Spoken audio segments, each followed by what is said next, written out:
tell us a little bit about why has it been so challenging? I mean, I think we were all hopeful with this new administration, but why has it been so challenging to secure more humane border policies from the Biden administration, such as, ending NPP, for example, or ending Title 42? Why all the things that we've been kind of fighting for since Trump? Why are those things much more difficult than we had hoped for? Yeah, it's challenging. I mean, the administration claims that it's because they inherited a broken system. And they did inherit a system that was intentionally put in disarray and made as dysfunctional as possible in service of a goal of shutting the border, which was the Trump presidency's goal. But look, even though there's some truth to the claim, that claim was a lot more persuasive as an excuse in month one of the administration than it is now at year one of the administration.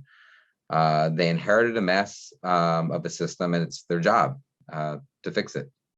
They promised to fix it. We do have a period of very high migration. There's no sugar coating that fact.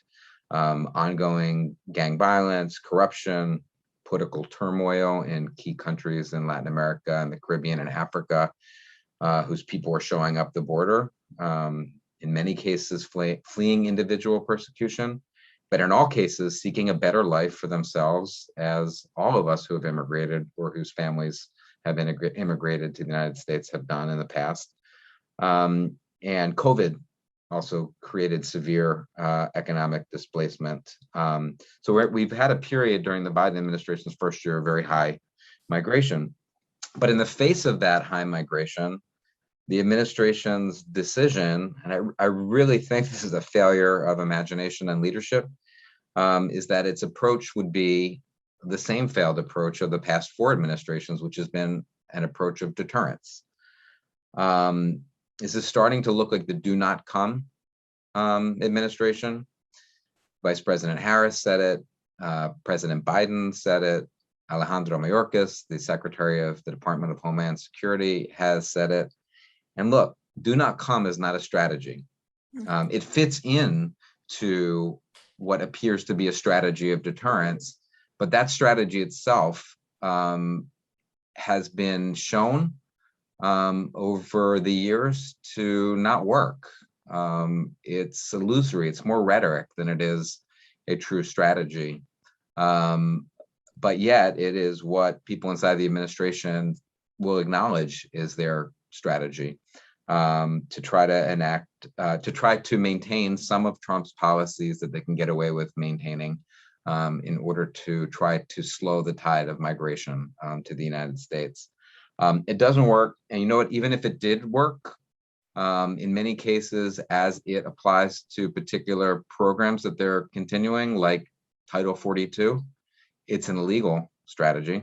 And we're arguing in court next week again that the policy is illegal and should be ended.